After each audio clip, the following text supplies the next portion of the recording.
வணக்கம்.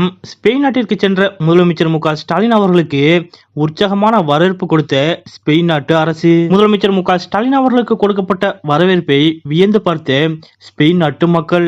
இதை பத்தின முழு விவரத்தை இப்ப நம்ம பார்க்கலாம். தமிழ்நாட்டின் முதலமைச்சராக மு.க.ஸ்டாலின் அவர்கள் பொறுப்பேற்ற பிறகு 3வது முறையாக வெளிநாட்டு பயணம் மேற்கொண்டிருக்கிறார். அதாவது தமிழகத்தை தொழில் வளமிக்க நாடாக மாற்றுவதற்கு முதலமைச்சர் மு.க.ஸ்டாலின் அவர்கள் தலைமையிலான திமுக அரசு பல்வேறு நடவடிக்கை மேற்கொண்டு வருகிறது. அதன் ஒரு பகுதியாக தான் தொடர்ந்து பல்வேறு நாடுகளுக்கும் முதலமைச்சர் மு.க.ஸ்டாலின் அவர்களை நேரடியாக சென்று பல்வேறு வெளிநாட்டு முதலீடுகளை ஈர்த்து வருகிறார். குறிப்பாக $1 டிரில்லியன் பொருளாதாரம் என்ற இலக்கை நோக்கி முதலமைச்சர் மு.க.ஸ்டாலின் அவர்கள் பயணித்து வருகிறார். அந்த வகையில் இந்த இலக்கை அடையும் பொருட்டு தற்போது முதலமைச்சர் மு.க.ஸ்டாலின் அவர்கள் ஐரோப்பிய நாடுகளுக்கு பயணம் மேற்கொண்டிருக்கிறார். அதன்படி முதல் நாடாக ஸ்பெயின் நாட்டிற்கு சென்றிருக்கக்கூடிய முதலமைச்சர் மு.க.ஸ்டாலின் அவர்களுக்கு இன்றைய தினம் உற்சாகமான வரவேற்பு கொடுக்கப்பட்டது. அதாவது நேற்று முன்தினம் இரவு சென்னையிலிருந்து புறப்பட்ட முதலமைச்சர் மு.க.ஸ்டாலின் அவர்கள் விமானம் மூலம் துபாய் சென்று பின்னர் அங்கிருந்து ஸ்பெயின் நாட்டிற்கு சென்றிருக்கிறார். அந்த வகையில் இன்றைய தினம் ஸ்பெயின் நாட்டிற்கு சென்றடைந்த முதலமைச்சர் மு.க.ஸ்டாலின் அவர்களை ஸ்பெயின் விமான நிலையத்திற்கு வந்து ஸ்பெயின் நாட்டிற்கான இந்திய தூதர்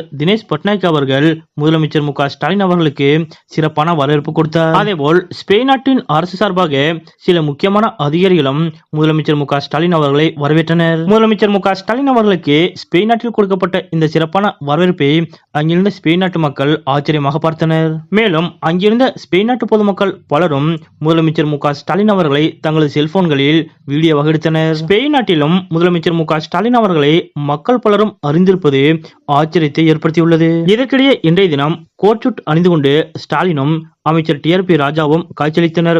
அப்போது துர்கா ஸ்டாலின் அவர்களும் உடனிருந்தது குறிப்பிடத்தக்கது. மேலும் ஸ்பெயின் நாட்டிற்கான இந்திய தூதர் தினேஷ் பட்நாயக் அவர்களோடு முதலமைச்சர் மு.க.ஸ்டாலின், அமைச்சர் டி.ஆர்.பி. ராஜா உள்ளிட்டோர் சில நிமிடங்கள் அமர்ந்து பேசிக் கொண்டிருந்தனர். தமிழ்நாட்டின் முதலமைச்சராக மு.க.ஸ்டாலின் அவர்கள் பொறுப்பேற்ற பிறகு முதல் முறையாக தற்போது ஐரோப்பிய பயணம் மேற்கொண்டிருப்பது குறிப்பிடத்தக்கது. அதன்படி ஸ்பெயின் நாட்டின் தொழில் அமைப்புகள், அந்நாட்டில் செயல்படும் பெரிய தொழில் நிறுவனங்களை முதலமைச்சர் மு.க.ஸ்டாலின் அவர்கள் சந்தித்து பேச உள்ளார். அப்போது தமிழகத்தில் நிலவும் வாய்ப்புகள், இளைஞர்களின் வளம் ஆகியவற்றை எடுத்துக் கூறி முதலீடுகளை ஈர்க்க உள்ளார். மேலும் 8 நாள் பயணமாக ஸ்பெயின் நாட்டிற்கு சென்றிருக்கக்கூடிய முதலமைச்சர் மு.க.ஸ்டாலின் அவர்கள் ஸ்பெயின் நாட்டு அரசின் அமைச்சர்கள் சிலரையும் சந்திக்க வாய்ப்பிருப்பதாக கூறப்படுகிறது. முன்னதாக ஸ்பெயின் விமானத்தில் முதலமைச்சர் மு.க.ஸ்டாலின் அவர்கள் டென்னிஸ் ஜாம்பவானான ஜோகோவிச் அவர்களை சந்தித்ததும் குறிப்பிடத்தக்கது. ஐரோப்பிய நாடுகளில் 8 நாள் பயணத்தை முடித்துவிட்டு முதலமைச்சர் மு.க.ஸ்டாலின் அவர்கள் பிப்ரவரி 7ஆம் தேதி காலை மீண்டும் சென்னை திரும்புவார் என்று கூறப்பட்டுள்ளது. ஸ்பெயின் நாட்டிற்கு சென்றிருக்கக்கூடிய முதலமைச்சர் மு.க.ஸ்டாலின் அவர்களுக்கு கொடுக்கப்பட்ட